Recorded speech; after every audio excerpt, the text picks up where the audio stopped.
All right, good morning, MA10 7th graders. Today we're going to be transitioning into learning about linear relationships. So today's lesson is about intro to linear relationships. Today you're going to find out what the difference between linear relationships and proportional relationships are.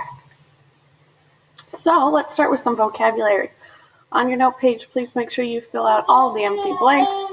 A linear relationship is any relationship between two quantities where one quantity has a constant rate of change with respect to the other. So once again, a linear relationship is any relationship between two quantities where one quantity has a constant rate of change with respect to the other. If you need to pause so that way you can write this definition down, please do so. I'm going to go ahead and move forward. All right, moving into the next slide. The difference between proportional relationships and linear relationships. So we've been learning about proportional relationships and the rate of change and the constant of proportionality that comes with them. But now we're going to start transitioning into learning what a linear relationship is. So what you need to know is the difference between the two. Well, a proportional relationship always starts at the origin point, or at zero. So you may remember that on a graph, whenever we're drawing a proportional relationship, it starts from this point right here in this very bottom corner here. We call that the origin, or 0, 0. Okay? In order to be a proportional relationship, it has to start at 0, 0. But a linear relationship doesn't. Okay? A linear relationship is a straight line that starts anywhere. It can start at 0, 0. It can start at 1. It can start at 10. It can start at 1,000,000, wherever. All of these lines would be linear relationship.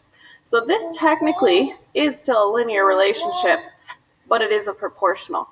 These other lines here would not be proportional. So it's like how squares can be rectangles, but rectangles can't be squares. Same thing here. A linear relationship can be a proportional relationship, but not all proportional relationships are linear.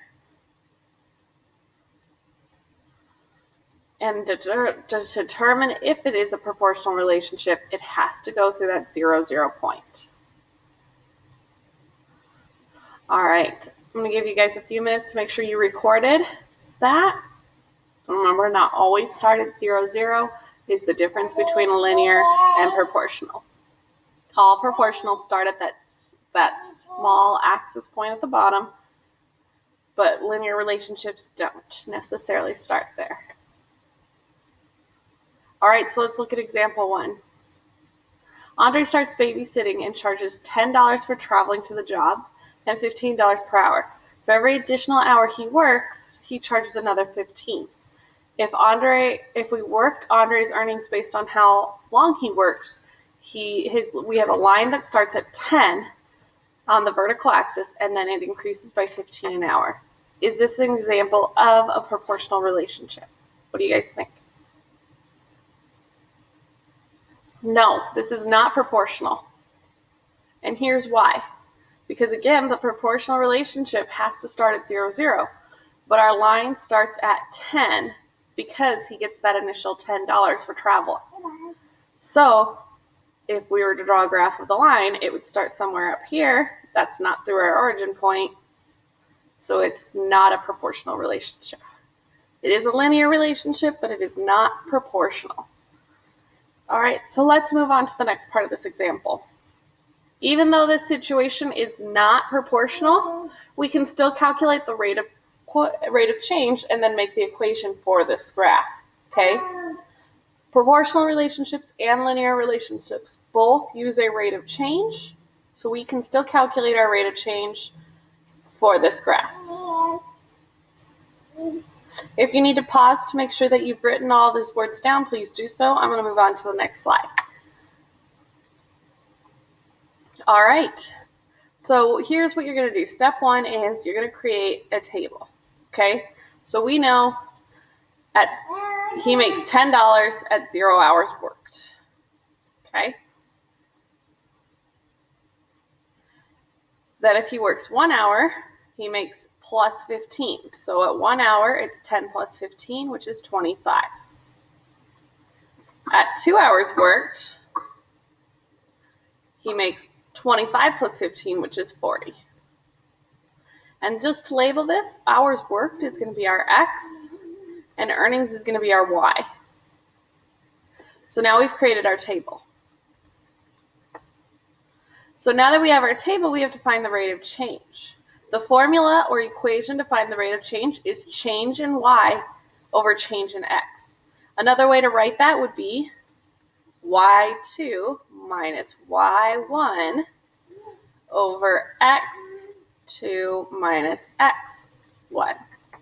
So if I labeled my values, this would be Y2, this would be Y1, this is X2, this is X1. So to find my rate of change, I just plug them in. So I'm going to do 25 minus 10 over 1 minus 0. Okay, 25 minus 10 is 15, 1 minus 0 is 1. So our rate of change is going to be 10. So our slope or rate of change, is 15. Wow, I can't believe I just said 10. Our slope or rate of change is 15. Okay, now that we have our slope or rate of change, I'm going to go ahead and erase our work right here to move on to the next step, which is going to be writing our equation. We figured out 15 is our rate of change. We also could have figured it out from the word problem without writing the table, but I wanted you to practice the table. But it does say every hour he works, he makes $15. That would make our rate of change $15. Okay. So with that, we now have to plug it into the new formula. So we know our slope is 15. So that's going to be M. M is what stands for slope or rate of change. So it's the new letter. So instead of K, we're now looking at the letter M. Okay, so M is 15. And then we have to figure out what B equals. B is where you start. It's your y-intercept, and it's where you start on the graph. Because we're not starting at 0, 0, we're starting at 10 instead, because that's his initial fee. So that's going to be 10. So if I plugged it in, I would have the equation y equals 15x plus 10. Don't worry yet if you're still a little bit behind on the y-intercept part. That's okay. We're going to dive further into that later on this week. Right now, the big thing is being able to identify whether or not it's linear or proportional or both. All right, moving on to my next one. You can also find the rate of change using a graph, okay? Just like how we found it from a table, or just like how we could find constant proportionality from both a graph and the table, we can find the rate of change using a graph. All right, moving into this. Here's the graph that represents the situation, okay? Here's how we're going to find it from a graph. We're going to use we're going to find the rate of change from the graph by finding the vertical and horizontal distance from one point to another. You might remember that when I showed you with K, the constant proportionality, I showed you steps that move up and show our constant proportionality. Well, the same thing happens for slope, because remember, slope is the steepness of the line. So I'm going to go from one point to another, so I can see that this is clearly a point.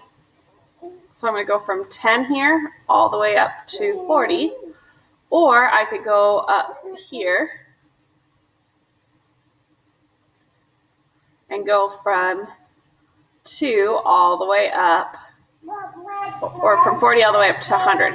But now I have to put the vertical distance over the horizontal distance. Since I know this is 10, 10 to 40 is 30.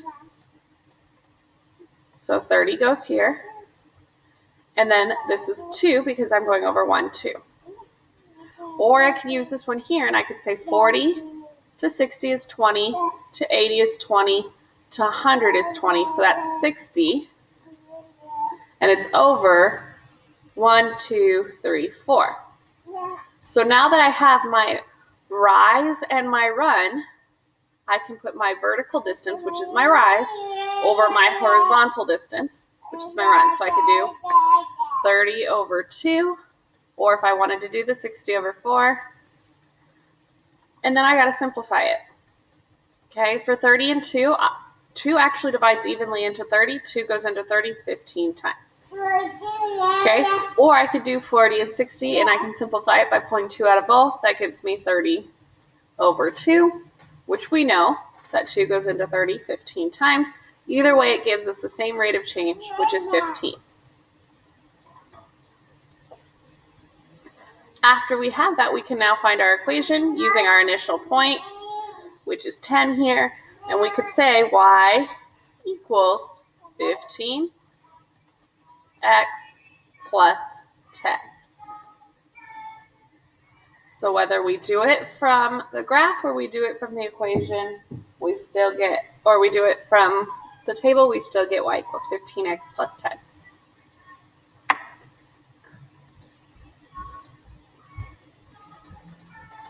All right, remember what we called the steepness of the line on the graph. That's the slope.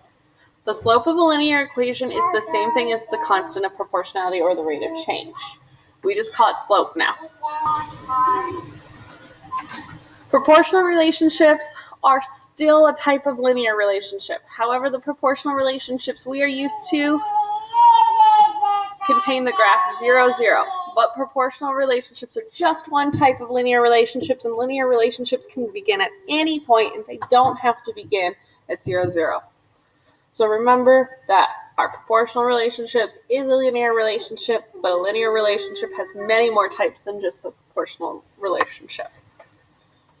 All right, guys, at this point, you are done for the day. Go ahead and work on your proportional relationship focus area in Summit.